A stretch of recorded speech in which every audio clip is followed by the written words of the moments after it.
Hello everyone, welcome back to the YouTube channel Dr. Alam Services. I am Mohammad Wais Alam, third year MBBS student at government medical college Fatehpur.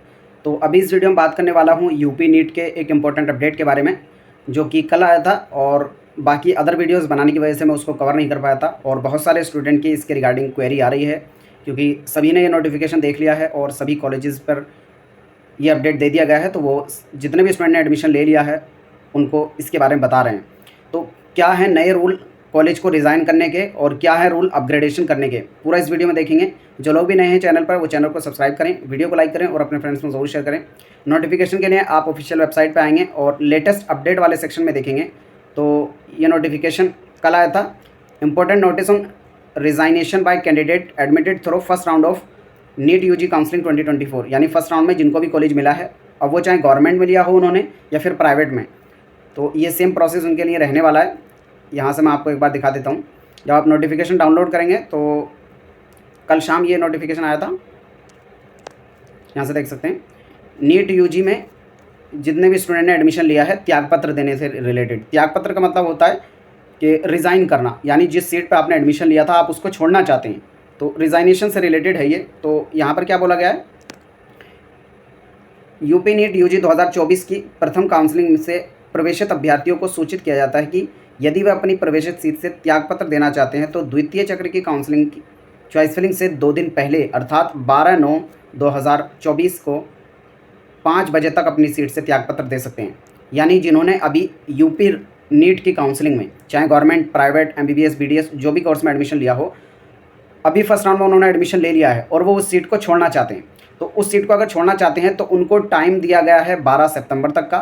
क्योंकि ये rule था, इस बार जो नया rule आया था उसके हिसाब से कि आप फर्स्ट राउंड में फ्री एग्जिट कर सकते हैं और अगर आपने एडमिशन भी ले लिया है तब भी आप कॉलेज को फ्री एग्जिट कर सकते हैं। फ्री एग्जिट का मतलब होता है कि आप कॉलेज से अपना नाम हटा सकते हैं, जो भी आपको कॉलेज अलॉट हुआ था आप उसमें एडमिशन नहीं लेना चाहते तो ना ले, आपकी जो सिक्योरिटी अमाउंट है जो आपने 30,000 रुपये भरा था वो बचा रहेगा। ये होता है फ्री एग्जिट का मतलब। यानी जब आप फ्री एग्जिट कर देंगे तो आप आगे की काउंसलिंग में पार्टिसिपेट भी करेंगे और आपकी सिक्योरिटी अमाउंट भी बचा रहेगा। पहले ऐसा नहीं होता था, पहले ऐसा होता था अगर फर्स्ट राउंड में भी आपको कॉलेज मिल गया और अगर आप कॉलेज छोड़ते हैं तो आपकी सिक्योरिटी अमाउंट जो 30,000 होती थी गवर्नमेंट के लिए ये जब्त हो जाती थी, और प्राइवेट के लिए कर रहे हैं तो 2 लाख रुपये जो जमा होती थी वो जब्त हो जाती थी। तो अभी अगर आपने गवर्नमेंट, प्राइवेट किसी के लिए भी काउंसलिंग की और कॉलेज मिला है, आप उसको छोड़ना चाहते हैं, एडमिशन ले लिया है तब भी छोड़ना चाहते हैं तब भी छोड़ सकते हैं। दूसरा तरीका होता था फ्री एग्जिट का कि आप कॉलेज में जाकर एडमिशन ही ना लें तब भी फ्री एग्जिट हो जाता है। यानी फर्स्ट राउंड में आपको कॉलेज मिला और आप एडमिशन लेने ही नहीं गए कॉलेज में, तब भी अपने आप फ्री एग्जिट हो जाएगा। लेकिन अगर आपने एडमिशन ले लिया और आप बाद में चाह रहे हैं कि छोड़ दें, तब भी आप 12 सितंबर को शाम 5 बजे तक जो है अपनी सीट छोड़ सकते हैं। फ्री एग्जिट आपके ऊपर लगेगा, यानी आपकी सिक्योरिटी अमाउंट बची रहेगी, आप आने वाले राउंड में पार्टिसिपेट कर सकते हैं। ठीक है, यही यहाँ पर बोला गया है। और रिज़ाइन करने के लिए आपको जिस नोडल सेंटर पे एडमिशन हुआ था, अब नोडल सेंटर क्या होगा, जो प्राइवेट वाले स्टूडेंट हैं उनको एक स्पेसिफिक नोडल सेंटर दिया गया था, उनके अलॉटमेंट लेटर पे लिख रहा होगा और जिसके थ्रू उन्होंने जाके एडमिशन कराया होगा, उसी नोडल सेंटर पे जाके आपको रिज़ाइन करना होगा। जो गवर्नमेंट कॉलेज के स्टूडेंट हैं उन्होंने गवर्नमेंट कॉलेज में जाकर एडमिशन लिया होगा तो उन्हें अपने रेस्पेक्टिव कॉलेज में जाकर रिज़ाइन देना होगा 12 से पहले। सबको नहीं, जो लोग छोड़ना चाहते हैं सिर्फ उन्हीं को देना है। जो लोग कॉलेज के साथ कंटिन्यू करना चाहते हैं उनको रिज़ाइन नहीं करना है। एक और डाउट स्टूडेंट के मन में है, क्या अपग्रेडेशन वालों को भी रिज़ाइन करना है? बिल्कुल नहीं, ये सिर्फ और सिर्फ उन स्टूडेंट को रिज़ाइन करना है जो कॉलेज को छोड़ना चाहते हैं, यानी इसके साथ कंटिन्यू नहीं करना चाहते। अगर आप अपग्रेडेशन करना चाहते हैं, यानी इस कॉलेज को लेके चाहते हैं अगर इससे बेहतर मिल जाए तो उसमें जाना, और अगर कोई बेहतर ना मिले तो इसी के साथ कंटिन्यू करें, इस केस में कहते हैं अपग्रेडेशन। तो अपग्रेडेशन का मतलब यही होता है कि इससे बेहतर कॉलेज मिले तो ठीक, वरना ये भी चलेगा आपको। तो अपग्रेडेशन के लिए आपको कुछ नहीं करना है, यूपी के अंदर कोई भी अलग से फॉर्म नहीं भरना है। काफ़ी जगहों पर ऐसा होता है कि अपग्रेडेशन का फॉर्म भरा जाता है, लेकिन यूपी नीट में आपको फॉर्म भरने की ज़रूरत नहीं है। आप डायरेक्टली सिर्फ और सिर्फ चॉइस फिलिंग करेंगे, ना ही रजिस्ट्रेशन करना है ना ही सिक्योरिटी मनी, सिर्फ और सिर्फ चॉइस फिलिंग करेंगे और डायरेक्टली आप अपग्रेडेशन में जा सकते हैं। अपग्रेडेशन के लिए रिज़ाइनेशन की बिल्कुल भी ज़रूरत नहीं है। अगर आपने रिज़ाइन कर दिया इसका मतलब आपकी पुरानी सीट गई, उस पर आपका कोई भी अधिकार नहीं रहेगा। अपग्रेडेशन के बाद अगर आपको नया कॉलेज मिल जाता है, तब जो नया कॉलेज मिला है आपको उसमें जाकर एडमिशन लेना होगा। उस केस में भी आपकी पुरानी सीट पर आपका कोई अधिकार नहीं बचेगा, आपको नई सीट पर जाकर एडमिशन लेना पड़ेगा। यही रूल है। ये जो नया रूल है, एक बार मैं नोटिफिकेशन जो आया था उसमें दिखा देता हूँ आपको। ये है ब्रोशर जहाँ पर त्यागपत्र के बारे में बोला गया था, जो रूल्स रेगुलेशन का मैंने डिटेल वीडियो बनाया था।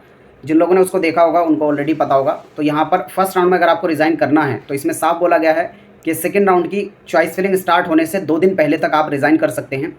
और जैसे इस बार सेकेंड राउंड की जो चॉइस फिलिंग है आपको पता होगा ऑलरेडी शेड्यूल आ चुका है, वो 14 सितंबर से है।